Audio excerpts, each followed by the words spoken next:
이 증상이 있으면 췌장암을 강력하게 의심해야 된다라고 하는 게 사실은 없습니다. 특별한 일부 경우를 제외하면 말기가 될 때까지도 증상이 없는 경우가 많습니다. 뭔가 이상하면 병원에 빨리 찾아와서 전문가의 상담을 받아보는 게 제일 좋은 방법입니다. 안녕하세요. 가톨릭대학교 성빈센트 병원 간담초외과 한재현입니다. 초기에는 증상이 없는 경우가 대부분이고요. 특별한 일부 경우를 제외하면 말기가 될 때까지도 증상이 없는 경우가 많습니다. 췌장이라는 게 주변에 이제 큰 혈관이나 중요한 장기들이 많아서 조금만 진행돼도 수술 자체가 어려운 경우가 많습니다. 절제 가능한 부위로 전이됐을 경우에는 같이 절제를 할 수가 있는데 단일 장기로 절제 가능한 상태로 전이되는 경우가 별로 없기 때문에 많이 진행된 경우에는 수술을 못하는 경우가 훨씬 많습니다. 어떤 연구에서는 3분의 1도 안 된다고 하고요. 수술이 가능한 상태가.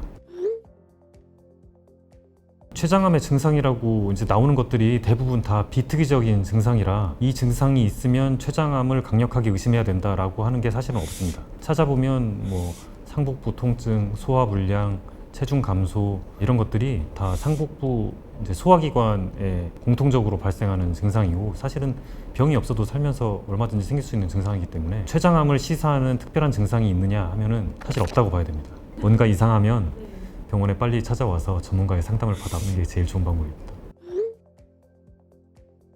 복부 초음파는 조건에 따라서 췌장이 잘 안 보이는 경우가 많고 특히 이제 위나 대장에 가스가 차 있는 경우에는 췌장을 관찰하기가 어렵기 때문에 복부 초음파로 췌장암을 발견하는 거는 사실상 이게 운이 좋은 경우 아니면 크게 기대를 안 하는 편이고요. 복부 CT 같은 경우는 췌장암을 조기 진단하는 데 확실히 도움은 되긴 하는데 불필요하게 이제 방사선에 이제 노출되는 그런 위험도가 있기 때문에 조기에 발견할 수 있는 확률은 높지만 의학적으로 권장은 하지 않는다. 그나마 다행인 거는 췌장암이 그렇게 발생률이 아주 높은 암이 아니라 비교적 드문 암에 속하기 때문에 이거를 찾겠다고 복부 CT를 건강검진에 꼭 포함시켜서 하는 거는 사실은 권장하는 방법은 아닙니다.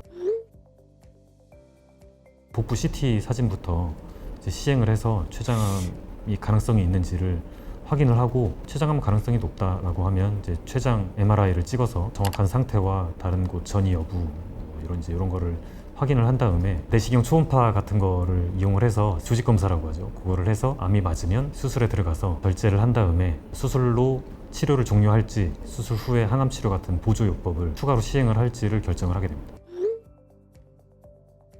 췌장암이 확실히 맞고 어느 정도 진행이 된 상태다라고 하면은 개복 수술을 하는 게 가장 확실한 방법으로 되어 있는데 암이 확실하게 되지 않은 전암 병변 단계이거나 암이 의심만 되고 확실하지 않지만 꼭 수술을 하는 게 좋겠다라고 하는 단계에서는 복강경이나 로봇으로도 이제 시도를 하는 경우가 요즘에 많이 있습니다. 그렇지만 췌장암이 맞고 수술이 가능한 상태라면 수술을 하는 게 거의 유일한 완치 방법이기 때문에 개복을 하고 싶지 않다라고 얘기를 해도 종양의 완전 절제가 목적이기 때문에 복강경이나 로봇으로 시도를 할 수가 있겠지만 복강경이나 로봇으로 완전 절제가 어려운 상황이다라고 하면 환자가 개복을 기피 하더라도 종양을 남기고 나오는 거는 수술을 안 한 것과 예후에서 크게 차이가 없기 때문에 의사 입장에서 그렇게 할 수는 없는 거죠. 초기에 발생하는 합병증은 수술한 부위에서 출혈이 생겨서 재수술을 해야 된다든지 아니면 췌장액이 누출이 생겨가지고 회복에 이제 오랜 시일이 걸린다든지 하는 경우가 이제 초기의 합병증이고 또 다른 합병증으로는 위지연 배출이라는 게 있는데 정상적인 식사까지 시간이 좀 오래 걸리는 그런 경우가 있을 수가 있습니다. 후기에 생기는 합병증은 혈당 조절이 안 된다든지 소화 기능이 떨어져서 소화 효소를 지속적으로 보충을 해줘야 한다든지 그런 합병증 등을 예로 들 수가 있겠습니다.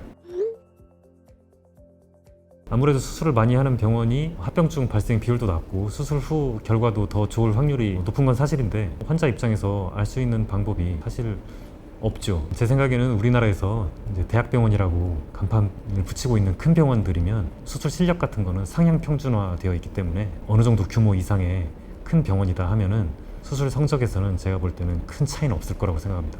큰 병원일수록 당연히 성적이 좋을 가능성이 높은데 대기 기간이 늘어나면 그것 때문에 그 사이에 암이 진행돼서 오히려 결과가 안 좋을 확률이 더 높아지기 때문에 어느 정도 규모 이상의 병원이다 하면 최대한 빨리 받는 게 더 좋은 선택이라고 생각을 합니다. 다학제 진료라는 게 있어서 여러 과 선생님들이 모여가지고 환자 상태를 보면서 이 단계에서는 어떤 치료를 하는 게 가장 좋겠다라는 걸 그때그때 판단을 하고 결정을 하기 때문에 이 다학제 시스템이 얼마나 잘 갖춰져 있는가도 이 환자가 수술 후에 얼마나 빠르게 일상으로 돌아가느냐가 여기에 달려있다고 저는 그렇게 생각을 하고 있습니다.